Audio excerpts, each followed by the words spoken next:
आज हम बिल्कुल एक नया चैप्टर शुरू कर रहे हैं जिसका नाम है राज्यपाल या गवर्नर। और राज्य स्तर की जो सरकार है उसमें राज्यपाल की एक बहुत अहम भूमिका होती है। तो आज हम देखेंगे राज्यपाल या गवर्नर। तो जैसा कि मैं हमेशा कहता हूँ कि आपको थोड़ा सा डिटेल में पढ़ना होगा। और डिटेल ये है कि जैसे केंद्र है, केंद्र सरकार,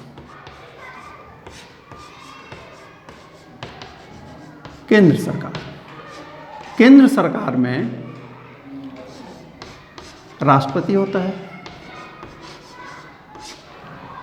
और केंद्रीय स्तर पे जो प्रेसिडेंट है एग्जैक्टली वही चीज़ राज्य सरकार के स्तर पर क्या है, राज्यपाल का है, प्रेसिडेंट और गवर्नर। तो यदि आप इस जनरलाइजेशन को समझ जाते हैं, आप ये समझ जाते हैं कि जो भूमिका सेंटर के लेवल पे राष्ट्रपति की है वैसी ही लगभग वैसी ही भूमिका राज्य के स्तर पे गवर्नर की है, तो आपका आधा काम हो जाता है। यदि आपने प्रेसिडेंट को पढ़ा है तो जाहिर सी बात है कि आप राज्यपाल के बारे में एक जनरल आइडिया लगा सकते हैं। दूसरी चीज़ सवाल ये उठता है कि इसकी आवश्यकता क्यों पड़ी, इस पोस्ट की नीड क्या है, क्यों इसकी ज़रूरत पड़ी। तो इसका सीधा सीधा आंसर है कि हमने क्या अडॉप्ट किया, हमने अडॉप्ट किया संसदात्मक शासन प्रणाली, जिसको आप कहते हैं पार्लियामेंट्री सिस्टम। और इस पार्लियामेंट्री सिस्टम की मांग ये है कि जो कार्यपालिका होगी,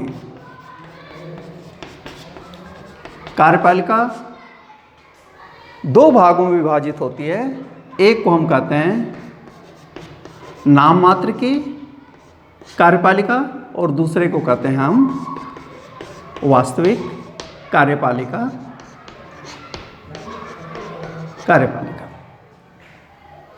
तो जहां भी पार्लियामेंट्री सिस्टम होगा वहां पे एग्जीक्यूटिव दो पार्ट में डिवाइड होगी, नॉमिनल और रियल में। ये फिक्स है, ये उस सिस्टम की मांग है।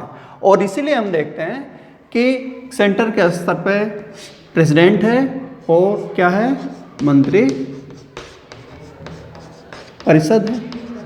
वैसे ही राज्य के स्तर पर क्या है, राज्यपाल है और मंत्री परिषद है। तो यदि कोई आपसे पूछे कि राज्यपाल के या राष्ट्रपति के पोस्ट की ज़रूरत क्या है, तो आपका सीधा आंसर होगा, और आंसर यह है कि हमने पार्लियामेंट्री सिस्टम अडॉप्ट किया है, संसदात्मक शासन प्रणाली अडॉप्ट किया है। तो उसमें दो कार्यपालिका के हेड चाहिए थे, तो नाम मात्र के रूप में राष्ट्रपति और राज्यपाल हैं। अब सवाल यह है कि संविधान में ये चीज़ें कहाँ हैं। और मैं बार बार कहता हूँ कि जब आप भारतीय संविधान पढ़ें तो उसकी थियरी के साथ उसके टेक्निकल एस्पेक्ट को भी आपको पढ़ना चाहिए। तो राज्यपाल की जो पोस्ट है वह है पार्ट 6 में। और आप डिटेल में जाना चाहें तो चैप्टर क्या है, चैप्टर 2 है। तो पार्ट 6 में कौन आ रहा है, राज्यपाल के पद की चर्चा हो रही है। और इस संदर्भ में जो पहला आर्टिकल शुरू होता है वह है 153। और यहाँ कहा गया है कि there shall be a governor, हर एक राज्य के लिए होगा एक राज्यपाल। There shall be a governor for each state, प्रत्येक राज्य के लिए एक क्या होगा? राज्यपाल होगा। इसका मतलब ये हुआ कि जो मूल संविधान है उसमें व्यवस्था ये थी कि एक राज्य और एक राज्यपाल। लेकिन अनेक बार ये होता है कि राज्यपाल का अपॉइंटमेंट संभव नहीं होता किसी भी कारण से, राजनीतिक कारणों से, या कोई उपलब्ध नहीं है। तो इस चीज़ से बचने के लिए 1956 में एक अमेंडमेंट हुआ जिसको हम कहते हैं 7वां संविधान संशोधन। और इस संशोधन के माध्यम से ये कहा गया कि कोई भी व्यक्ति, यदि ए कोई व्यक्ति है तो उसको एक्स और वाई स्थानों का भी राज्यपाल बनाया जा सकता है। संविधान क्या कहता है? संविधान कहता है कि ये कहने के बाद कि प्रत्येक राज्य का एक राज्यपाल होगा, परंतु एक परंतु जोड़ा गया। परंतु क्या कहता है कि यह अनुच्छेद किसी व्यक्ति को 2 या 2 से अधिक राज्यपाल होने से मना नहीं करती। इट मीन्स कि हम यहाँ 2 कह रहे हैं, इसका मतलब 2 आर मोर देन 2, 2 या 2 से अधिक। इसका मतलब ये हुआ कि यह व्यक्ति 2 राज्य का भी राज्यपाल हो सकता है, 3 राज्यों का भी राज्यपाल हो सकता है, 2 राज्यों का भी हो सकता है, 4 राज्यों का भी राज्यपाल हो सकता है। सामान्यतः एक व्यक्ति को यदि अचानक कोई स्टेट का राज्यपाल त्यागपत्र दे दे या डेथ हो जाए तो उसके बगल के राज्यपाल को उस राज्य के राज्यपाल का अतिरिक्त कार्यभार दे दिया जाता है। तो अमूमन 2 स्थानों की नियुक्ति होती है, 3 या 4 की ऐसे ज़रूरत नहीं पड़ती। मूल बात यह है कि संविधान किसी भी व्यक्ति को, एक राज्यपाल को 2 या 2 से अधिक, 2 से अधिक का मतलब हो गया वो 3 भी हो सकता है, वो 4 भी हो सकता है, वो 5 भी हो सकता है, वह 6 भी हो सकता है, लेकिन इतने जाने की जरूरत नहीं है। तो कोई भी आपसे ये पूछे कि गवर्नर के पोस्ट की चर्चा कहाँ है, तो आपका आंसर होगा क्या? 153 में। और याद करने के लिए बता दूं कि यदि आप इसमें से 101 माइनस कर दें तो क्या आता है? 52 आता है। और यह 52 क्या है? यह है प्रेसिडेंट। तो प्रेसिडेंट में 101 जोड़ देंगे तो राज्यपाल आ जाएगा, राज्यपाल में 101 माइनस कर देंगे तो गवर्नर आ जाएगा। It's so simple. दूसरी चीज, जो अगला इसका अनुच्छेद है 154, वह क्या कहता है?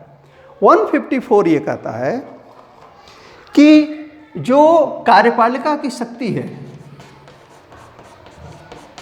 कार्यपालिका की शक्ति वह किसमें है? वह है राज्यपाल में। जिस तरीके से यूनियन गवर्नमेंट की सारी एग्जीक्यूटिव पावर, सारी की सारी जो कार्यपालिकी शक्तियां हैं वह किसमें होती हैं? वह प्रेसिडेंट में होती हैं। वैसे ही जो संपूर्ण कार्यपालिकी शक्तियां स्टेट की हैं वह किसमें वेस्टेड हैं? They are vested in governor. इसका मतलब राज्य स्तर का जो सारा काम होता है, जो गवर्नमेंट किसी स्टेट की सारा काम करती है, वह किसके माध्यम से करती है? किसके नाम से करती है?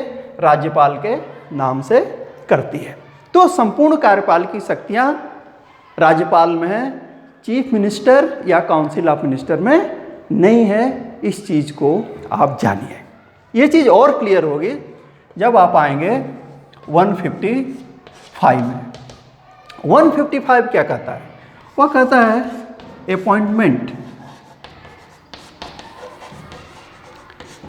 Appointment of governor. अब इस चीज को देखिए, अपॉइंटमेंट की हिंदी होती है नियुक्ति, अपॉइंट, गवर्नर क्या किया जाएगा, अपॉइंट किया जाएगा। आप लॉजिकल सोचने की कोशिश कीजिए, यहां इलेक्शन की बात ही नहीं हो रही है, इलेक्शन की बात नहीं हो रही है। संविधान क्या कह रहा है कि गवर्नर को अपॉइंट किया जाएगा, यानी गवर्नर के पद के लिए चुनाव नहीं होगा। ये पहली चीज आपको इस वर्डिंग से आती है।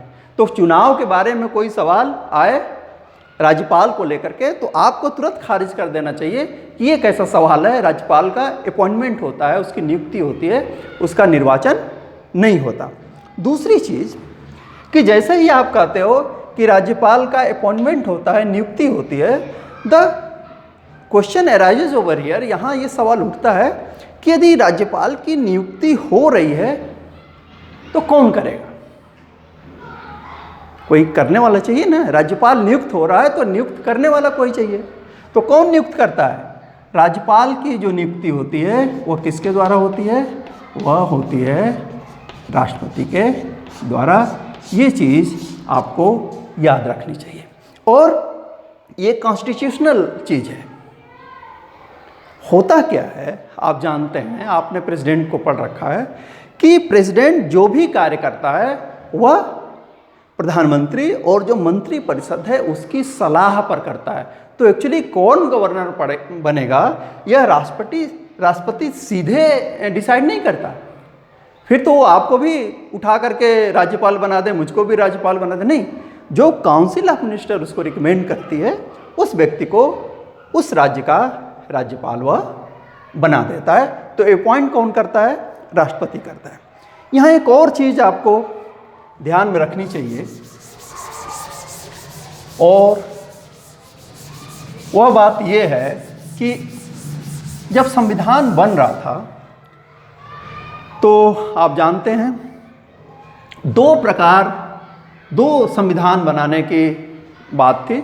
एक जो कहते हैं केंद्रीय संविधान समिति बनाई गई और दूसरी प्रांतीय संविधान समिति बनाई गई, क्योंकि एक फेडरल स्ट्रक्चर की बात थी जो अंग्रेजों का मूल योजना थी। तो जो प्रांतीय संविधान समिति थी,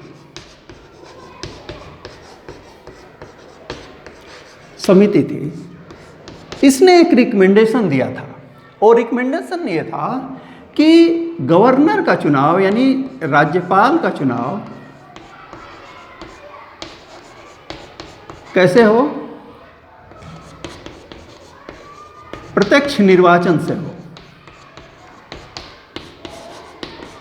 डायरेक्ट इलेक्शन। और यह क्यों कहा? क्योंकि हमने फेडरल सिस्टम संघात्मक शासन प्रणाली को भी अपनाया है और जो अमेरिका है वहाँ के जो स्टेट्स के प्रोविंस के गवर्नर होते हैं वे डायरेक्टली जनता के द्वारा चुने जाते हैं।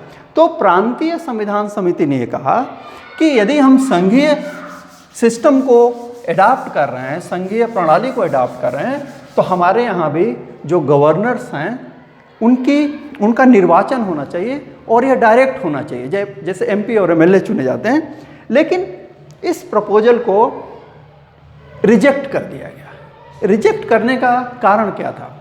पहला कारण ये था कि ये चीज़ जो पार्लियामेंट्री सिस्टम है उसकी मूल भावना के खिलाफ है।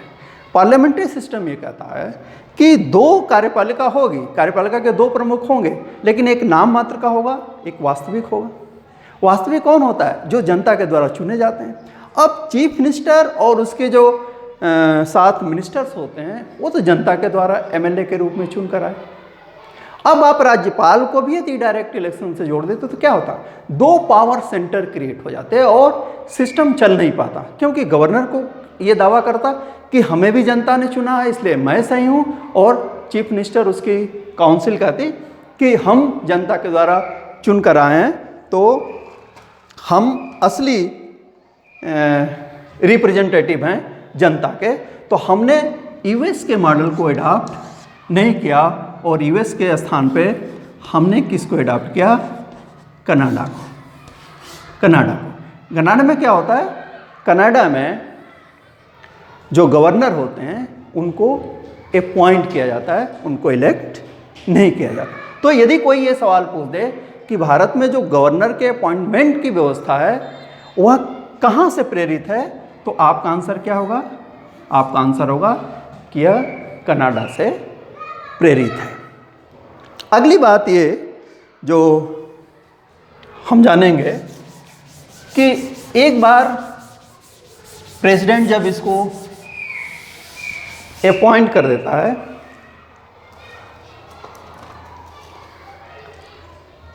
तो अगला अनुच्छेद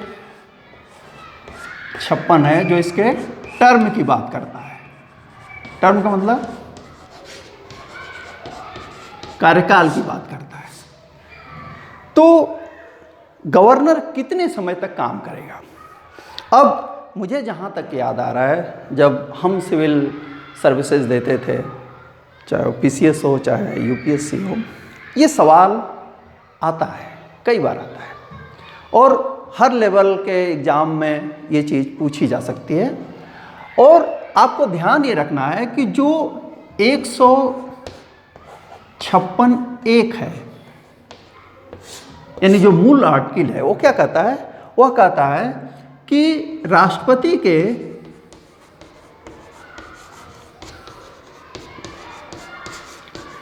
प्रसाद पर्यंत, यानी during the pleasure of president, during the pleasure of president.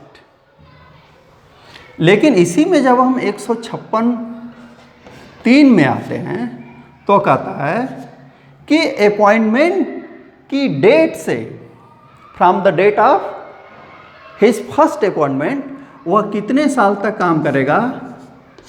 5 साल तक काम करेगा। अब मान लीजिए कि परीक्षा में एक सवाल आया कि राज्यपाल पद का कार्यकाल कितना है, और उसमें 5 साल, और ये भी आंसर है और यह भी आंसर है कि राष्ट्रपति के प्रसाद पर्यंत या during the pleasure of the president. तो आपका आंसर क्या होगा?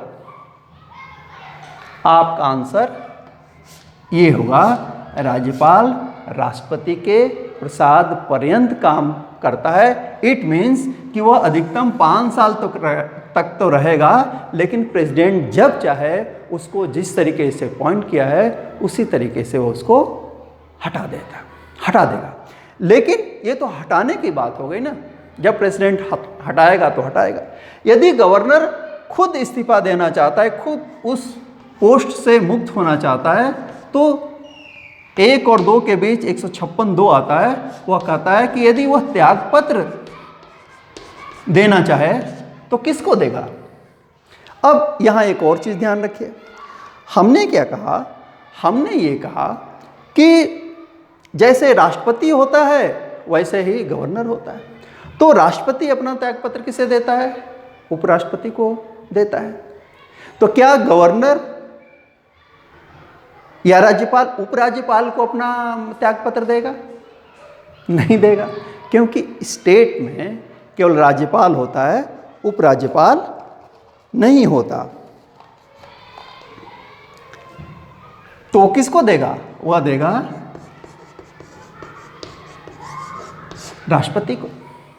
और राष्ट्रपति को ही क्यों देता है?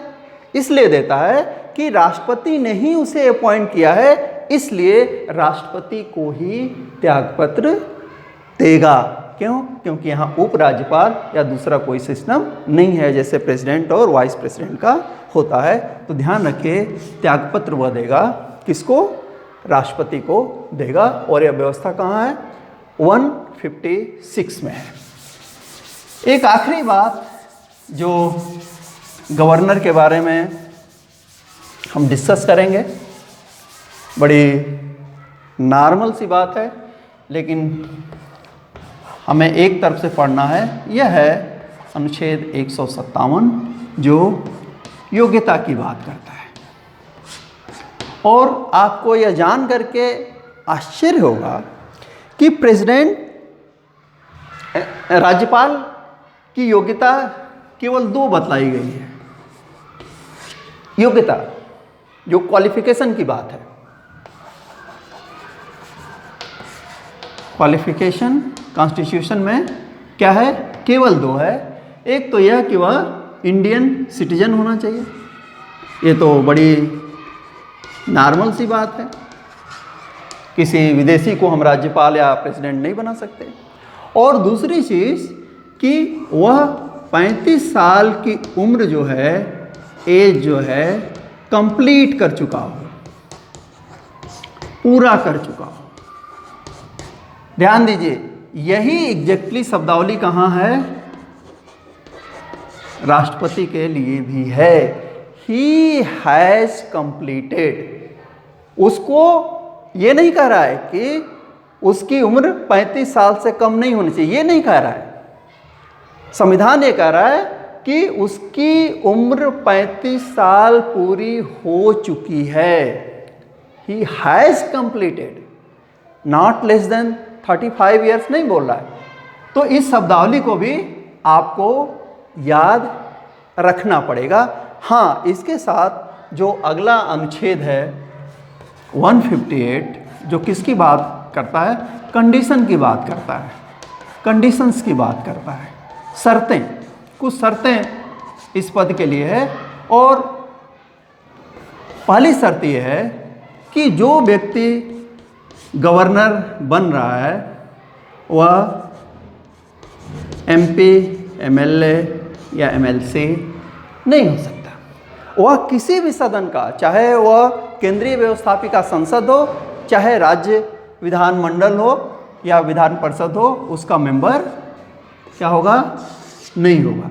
और दूसरी, उसके पास ऑफिस ऑफ प्रॉफिट यानी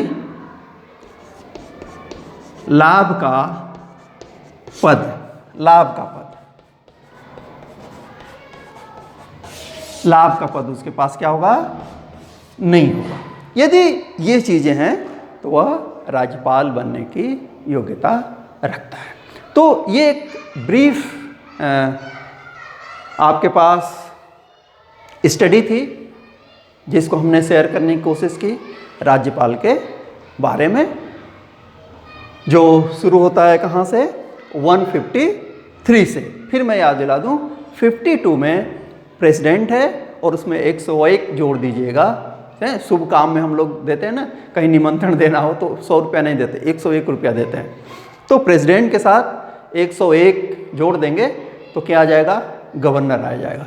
ये कोई बहुत क्या कहें, सॉलिड फार्मूला नहीं है, लेकिन याद करने के लिए मस्तिष्क में, जो मैं बार बार कहता हूँ, हम कई बार कोडिंग करते हैं तो वो याद हो जाता है। 52 और 153, 52 के बाद 53 पड़ता है, ये ऐसे भी याद कर लें। उसमें क्या जोड़ना है, 100 को जोड़ देना है। तो 52 प्लस 101। तो मुझे उम्मीद है आपको गवर्नर का ये जो वीडियो है समझ में आया होगा, ढेर सारे कंसेप्ट आपके क्लियर हो चुके होंगे। फिर हम इसके जो राइट्स हैं, फंक्शंस हैं, पावर्स हैं, उस पर बात करेंगे। तो पढ़ते रहिए, देखते रहिए। Thank you very much.